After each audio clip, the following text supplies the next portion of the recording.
"Sign it now," my father said into the microphone, smiling like it was a warm little joke, like it was cute, like it was tradition.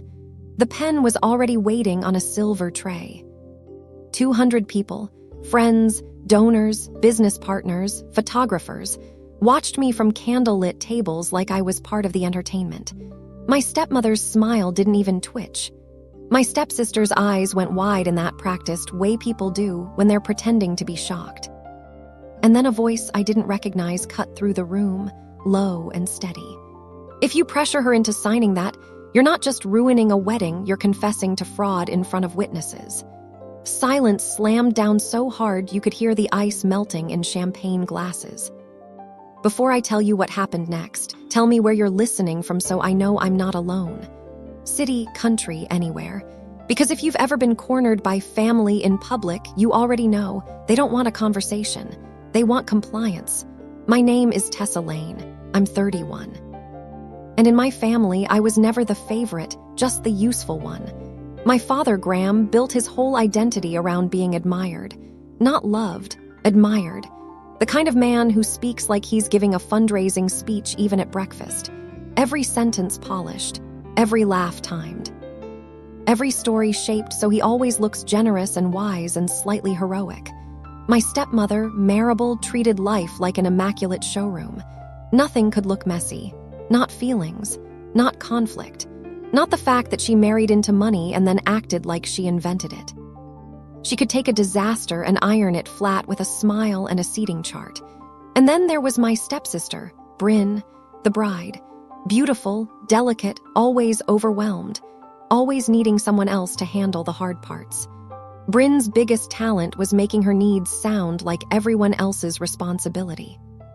When people asked what I did, Maribel would say with that airy laugh, "Oh, Tessa's in corporate stuff." Corporate stuff. Not, "I'm head of compliance for a regional investment group." Not, "My job is literally to prevent financial disasters before they happen." Not, "I read contracts for a living, I build risk maps in my head without trying, and I don't miss details." In my family, intelligence wasn't celebrated. It was tolerated, like a weird noise in a beautiful room. Because Maribel believed a woman's success only mattered if it came with a ring and a photo-worthy life. Bryn had that. A fiancé with a recognizable last name. A wedding at a historic estate. A guest list with local politicians and nonprofit board members and people who pretended not to care about status while wearing it like perfume. I had receipts. And in my family, receipts were dangerous. They proved things. They ended stories. The part I didn't admit to myself for years was simple. They didn't keep me close because they loved me. They kept me close because I was their emergency exit. Whenever Graham's investment ideas went sideways, I got the call. Not an apology, not a request. A weight dropped on my shoulders like it belonged there. "Tess, I just need a bridge for 2 weeks. Tess, if this check bounces, it'll embarrass us. Tess, do you really want your sister's wedding to be stressed over money?" And if I hesitated, Maribel would deliver her favorite line like a lullaby with teeth. "We're family." Family to them meant, you pay, we smile. I covered things quietly. Vendor deposits. A last-minute upgrade. A missing payment that would have been humiliating.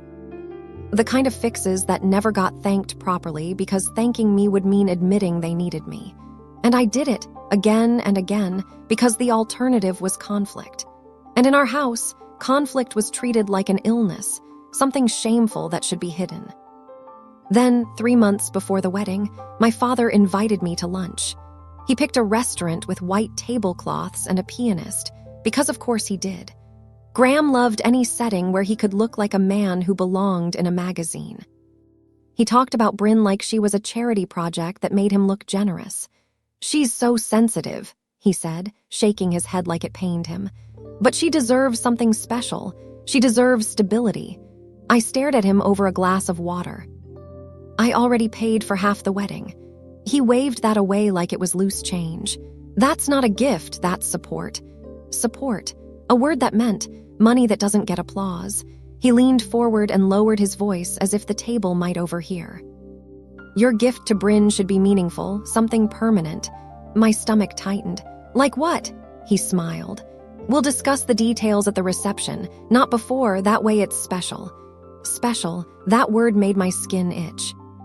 Because in my experience, when my father wanted something special, it usually meant he was about to do it in front of people, so I couldn't refuse without looking like the villain. I tried to tell myself I was overthinking. I tried to tell myself he wouldn't dare. But my body knew better than my mind did. My body remembered the way Maribel's compliments always came with a hook. The way Bryn's tears always arrived right when I started to set a boundary. The way Graham used the word family like a gavel. The wedding was at a restored estate outside the city. Long gravel driveway, iron gates, string lights like someone was trying to decorate over reality. Everything smelled like money and fresh-cut flowers, and the kind of optimism people buy when they want to believe nothing bad can happen to them. I arrived early because I'm the kind of person who likes to control variables. I've spent my career cleaning up what happens when people don't. Maribel was already in full command mode, directing florists like a general. "No, the lilies are too open," she snapped. "They'll photograph tired. Replace them." A planner hovered beside her, nodding too fast. Staff moved like bees, quick and quiet, because rich people get angry when you remind them this is all work. I walked toward the bridal suite to drop my bag, and that's when I saw him. A man standing near the side hallway, too still, too calm, not staff, not guest, not lost. He wasn't holding a drink. He wasn't looking for the bathroom. He wasn't scanning the room like he wanted attention. He was watching, charcoal suit, no bout in the air. A watch that screamed, "I don't play games." His posture was relaxed but deliberate, like he had full control of his time and space. He looked at me like he recognized me. Then he said quietly, "You're Tessa Lane." My steps slowed. "Yes." He held up his phone like he was confirming something, then lowered it. "I'm Noah Cade," he said. "I'm here because someone asked me to be, and because I suspect they're going to try to corner you with paperwork tonight." The word paperwork made my throat tighten. "Who are you?" "A lawyer," he said. Not proud, not dramatic, just factual. "Not yours yet, but I know what coercion looks like, and weddings are perfect places for it." He slipped a card into my hand and walked away like he'd done this 1,000 times. I stood there staring at the card. No firm logo, just his name and a number. 2 minutes later, my phone buzzed. Unknown number. One line. "They're going to make you sign away the trust vote. Don't do it. Don't argue, stall." My mouth went dry. Trust vote. And suddenly, my father's lunch conversation made sickening sense. My late mother, my real mother, left money in a structured family trust. Not a fantasy trust. A real one, with rules, with protections. The kind of trust people use when they know the wrong person will try to grab what they can. Most of my life, that trust had been managed by a board and an independent administrator. My father had influence because he was charming and loud and good at making things sound reasonable. But he didn't have full control. And then, when I turned 30, one clause kicked in. I became the swing vote on certain major decisions. The deciding signature, the lock. It wasn't even about wealth for me. It was about intention. My mother had built those protections like a wall. Not to trap anyone, but to keep someone out. And tonight, my father was planning to pick the lock using my own hand. I typed back with shaking fingers, "Who are you?" The response came almost instantly. "Friend of your late mother. Noah is on his way to you. Don't let them isolate you." My chest tightened so hard it hurt. I didn't go looking for proof after that. Proof found me. I stepped into a side corridor to breathe, and through a door left slightly ajar, I heard voices. Graham's voice, smooth and confident, like he was describing an easy business win. "We do it during the toast," he said. "In front of everyone, cameras, applause. She won't want to embarrass herself." Maribel laughed softly. She's always been terrified of looking like the villain. Then Bryn, nervous and excited, like a kid about to open someone else's present. "But what if she says no?" Maribel's tone turned sweet, sweet like frosting covering a blade. "She won't. We'll say it's a wedding tradition. We'll call it a legacy signature." "She loves being the responsible one." Graham added, And if she stalls, we remind her she's the reason our image stays stable. She won't jeopardize that. I backed away so quietly my shoes didn't even whisper. My hands were shaking, but my mind was crystal. They weren't asking for a gift. They were staging a public takeover. Back in my room, I sat on the edge of the bed and stared at the wall for a full minute, letting the panic rise and then fall, letting it burn itself out. Panic is loud. Panic lies. Panic makes you do something stupid just to feel like you're doing something. When you work compliance, you learn one golden rule: never fight emotion with emotion. Fight it with documentation. I opened my laptop and pulled up the trust documents. Then I searched my email for everything involving my father and the trust's administrator. Every notice, every memo, every friendly update that was actually a move on a chessboard. I found what I remembered but had never needed to use: rules for major amendments and signature events. They required advance notice. They required independent counsel. They required a cooling-off period. And I hadn't been notified, which meant what they were planning wasn't just cruel, it was invalid. Not necessarily harmless, because public pressure can still make people sign, but invalid in the way that matters when you get a judge involved. I called Noah. He picked up on the second ring. "Are you alone?" "Yes." "Good," he said. "Listen carefully. If they put paper in front of you tonight, do not touch it. Don't hold a pen. Don't say yes or no. Just say, 'I'd like my counsel present.' If they push, ask them to repeat the request into the microphone." My heartbeat thudded. Into the microphone. "Coercion hates light," Noah said. "The people who plan this depend on you protecting their image. Stop protecting it." I swallowed. "Why are you here?" A pause. "Your mother saved someone I care about years ago. She wrote a letter with instructions if anything ever looked familiar. Your name was in it." The air in my lungs felt too thin. "Okay," I whispered. "What do I do until then?"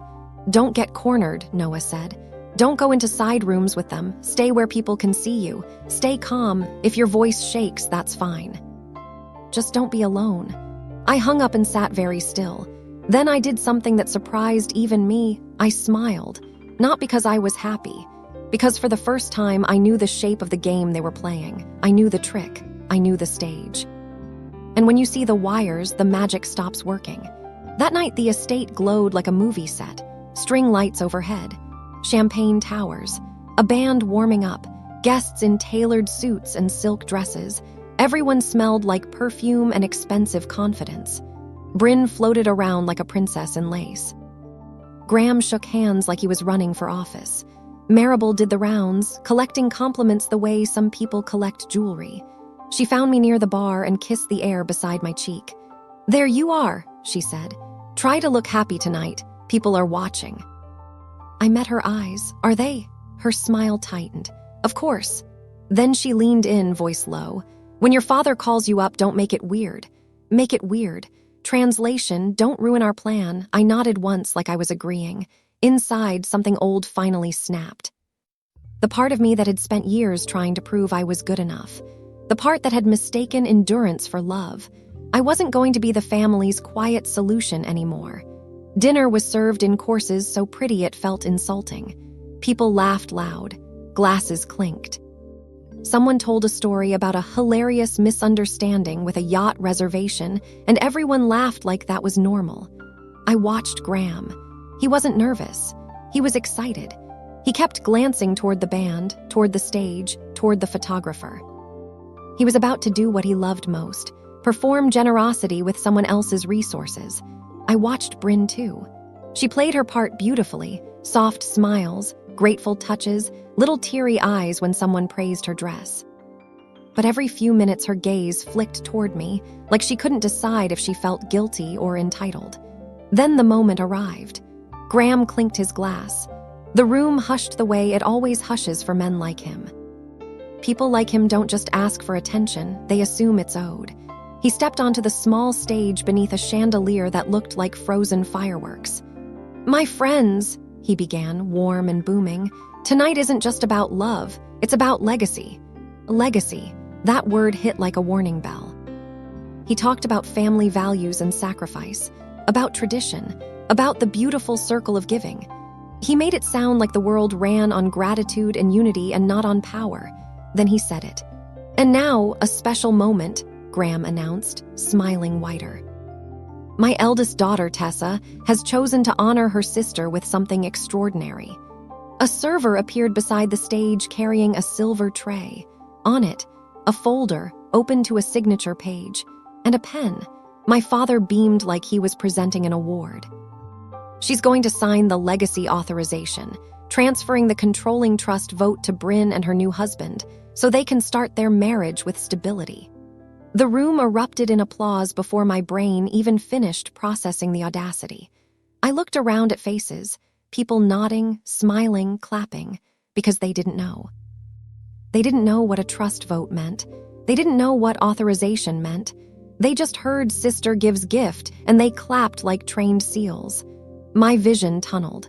That trust vote wasn't a cute family token. It was control over assets my late mother had protected from Graham for a reason. Graham looked right at me, voice gentle but iron underneath. "Come on up here, sweetheart. Do it for your sister." 200 faces turned toward me, bright and hungry. I stood slowly. My chair made a soft sound on the floor that felt too loud in the sudden space between applause and expectation. I didn't walk toward the stage. I said, clearly, "I'd like my counsel present." The applause faltered, confused, like someone had turned the volume down on the room. My father's smile wobbled. "Counsel?" He laughed lightly into the mic. "Tessa, don't be dramatic." I kept my voice steady. "I'd like my counsel present." Maribel's eyes flashed, a sharp, quick anger that she tried to hide behind her lips. Bryn's mouth opened slightly, like she couldn't believe I wasn't obediently walking into the cage. Graham lifted the pen a fraction, still smiling, still pushing. "It's a celebration. Don't turn this into a situation." Then a chair scraped across the floor. And Noah Cade stood up from a table near the back. No bout in the air, no wine glass, just calm certainty. He walked forward, not fast, not slow, like a metronome. "Good evening," Noah said to the room, loud enough to carry without shouting. "My name is Noah Cade. I'm an attorney. And I strongly advise everyone here to understand what's happening." My father's voice sharpened. "This is a family celebration." Noah didn't look at him yet. He looked at me.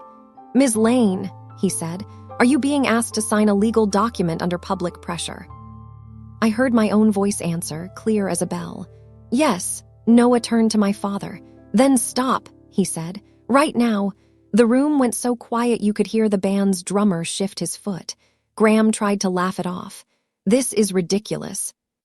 Noah lifted a hand. "Mr. Lane, please repeat your request into the microphone. Specifically, what you want her to sign, what it does, and who benefits."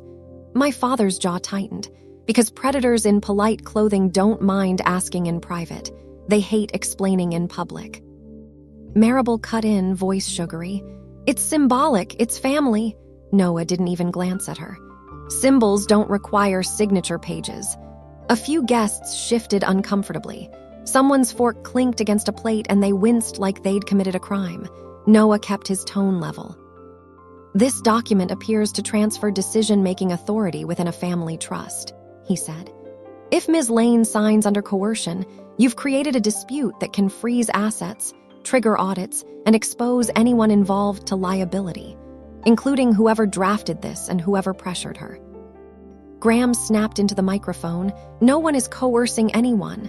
Noah held his gaze. "Then you won't mind if she takes the document, has independent counsel review it, and decides later privately." Graham didn't answer. His silence was an answer all by itself. I spoke again, my voice surprisingly calm. "I wasn't told about this. I wasn't given notice, and I wasn't asked." I looked at Bryn. "You knew." Bryn's eyes filled quickly, but I'd seen her cry before. She cried when she didn't get her way. She cried when consequences arrived. "I thought," she started, voice shaking. "I thought it was just Dad said it was." Maribel hissed through her smile. "Tessa, stop. You're ruining her wedding." And that's when something inside me settled, heavy and solid. "No," I said, not loud, not angry. "You're just losing control in front of witnesses." A murmur ran through the room like wind through dry leaves. Graham's donors and business friends were the kind of people who smiled at scandals until a scandal touched their shoes. Then they backed away like the floor was wet. A man in a navy suit near the center table stood slowly. I recognized him vaguely, one of Graham's nonprofit contacts. "Graham," he said, strained, "is this true? You're trying to transfer trust control tonight at a wedding without notice." Graham tightened his grip on the mic. "It's family business." Another voice, a woman near the front.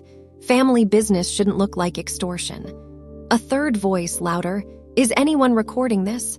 And someone laughed, nervous, sharp, because of course they were recording. It was a wedding. Weddings are basically content farms now. Phones rose across the room like a field of glass catching light. Noah leaned slightly toward me and spoke quietly, only for me. "This is what accountability looks like." Graham realized the room was turning, and he tried to grab the narrative back. "This is a misunderstanding," he said loudly. "Tessa is emotional. She's always been intense." Intense, the old label, the one they use when you stop being convenient. I took one step forward, not toward the stage, but toward the truth, toward the space where everyone could hear me without the microphone. "I'm not emotional," I said. "I'm informed." I let that sit for a second. Then I looked at the guests, and I didn't beg or cry or apologize. "I'm sorry you're being put in the middle of this," I said evenly. "But I won't be pressured into signing away my mother's protections for the sake of a performance." Graham's face reddened in patches. Maribel's smile stiffened into something shiny and thin, like porcelain about to crack. Bryn's bouquet trembled in her hands. And for the first time in my life, I watched them realize I wasn't going to save them from consequences anymore. Noah stepped closer to the stage and addressed the room politely, like he was closing a meeting. "Ladies and gentlemen," he said, "I recommend the document be removed. If anyone attempts to force a signature tonight, it will be documented. If anyone attempts to isolate Ms. Lane, it will be documented. If anyone attempts to misrepresent the trust's terms, it will be documented." Graham tried one more time, voice rising. "This is outrageous. This is my daughter." Noah's eyes didn't blink. "Then treat her like one," he said, "not like a tool." The words hung in the air, and that was it. The spell broke. Because once you see manipulation clearly, it stops feeling like family drama and starts feeling like what it is, strategy. Noah turned to me. "Ms. Lane," he said, "would you like to leave?" "Yes." Not because I was defeated, because I was finally choosing myself without needing their permission. I walked out past candlelight and flower arrangements and perfect photos. Behind me, Graham's voice rose, angry, cracking. Maribel's too, sharp, desperate. Bryn sobbed loudly enough for attention. But the night air outside was cool and honest, like relief. Noah followed a few steps behind me. When the doors shut, the music inside started again, too late, too forced, trying to glue the illusion back together with a playlist. I exhaled like I'd been underwater for years. Noah stood beside me without crowding my space. "You did exactly what you needed to do," he said. I stared out over the dark lawn where the string lights ended and the real night began. "I didn't do anything," I said. "I just stopped cooperating."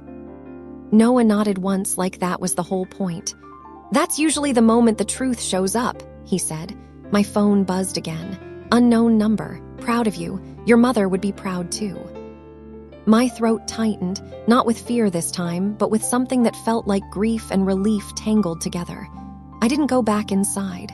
I did talk it out. I didn't let anyone drag me into a side room to fix their embarrassment. I went home. And for the first time in years, I slept without my body bracing for the next request disguised as love. By morning, the clip was everywhere. Not because I posted it. Because when rich people behave badly in public, everyone suddenly remembers how to screen record. The video spread with captions like, "Dad tries to make daughter sign trust at wedding. Lawyer stops public coercion. This is why you read paperwork." Graham tried to get ahead of it with a statement about family misunderstandings and private matters that should remain private. But donors don't like scandals. Boards don't like risk.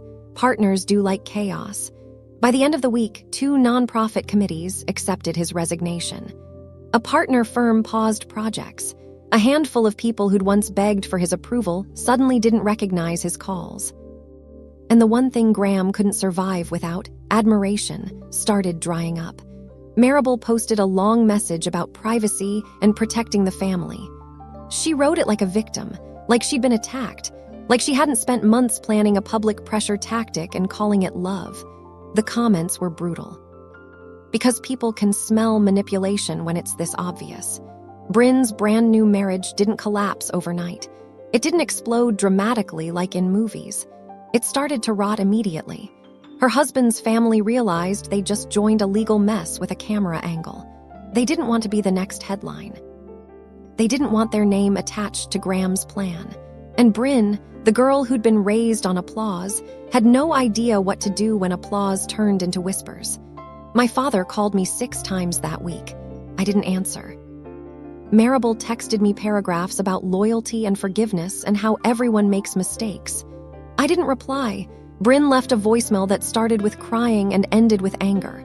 "You ruined everything," she said, like I'd smashed the cake with my hands. I listened once, then I saved it. Because another thing you learn in compliance is this. When someone shows you who they are under pressure, document it.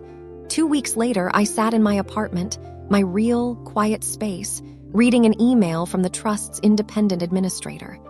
The legacy authorization was invalid. No notice, no independent counsel. Clear signs of duress and undue influence. Document rejected. And then, buried in the middle of the email, a sentence that made my stomach flip in a different way. An audit had been triggered. Turns out, when someone tries a stunt like that in public, it makes professionals look closer at what they've been doing in private. Noah called later. "I'm not going to tell you what to do," he said, "but you should consider formal representation, and you should consider tightening boundaries." I stared at the city through my window, watching strangers live their lives without needing permission. "I'm done negotiating my dignity," I said. Noah paused. "That sentence changes everything," he said. In the weeks after, my father tried different tactics. First, he tried rage, then shame, then nostalgia. He sent photos from my childhood. He sent messages like, "Remember when it was just us?" As if that erased what he tried to do with a microphone and a pen. Maribel tried pity. "I've been so stressed," she wrote. "I can't sleep. Bryn is heartbroken." As if their heartbreak was my responsibility. As if the only pain that mattered was the pain they felt when they lost control. Then, when none of that worked, they tried the last move people like them always try. They offered peace. Not an apology, peace. A dinner invitation. A fresh start. A reset. I almost laughed, because peace in my family had always meant I go back to being quiet so they can go back to looking perfect. I didn't want that kind of peace anymore. I wanted the kind where my body wasn't bracing for impact every time my phone rang. One evening, Noah met me at a small cafe, neutral space, bright lights, cameras, witnesses. He was careful like that. He didn't push. He didn't play hero. He just slid a folder across the table. Inside were notes, next steps, options. A way forward that didn't depend on my father suddenly becoming a different person. "You don't have to burn the world down," Noah said gently. "You just have to stop letting them borrow your match." I stared at the folder. Then I closed it, not because I didn't want it, but because I needed one moment to feel what this was. Not revenge, not drama. Protection. For myself. And maybe, in a strange way, for the version of my mother who knew this day might come and built walls in advance. That night, I went home and did something I'd never done. I blocked my father's number. Not forever, maybe, but for now, for my nervous system. For my sanity, I expected to feel guilty. I felt calm. If you're listening to this and you've ever been the responsible one, the one who pays, the one who fixes, the one who keeps things calm so nobody gets embarrassed, I need you to hear this. Peace that requires your silence isn't peace. It's control. And the moment you stop cooperating, they'll call you difficult. Let them. Because difficult is what you look like when you finally become impossible to use. If you've got a story like this, share it in the comments. I read them. And if you want more real, high-stakes stories like this, you're in the right place. This is Epic Reddit Files, and I'll see you in the next one.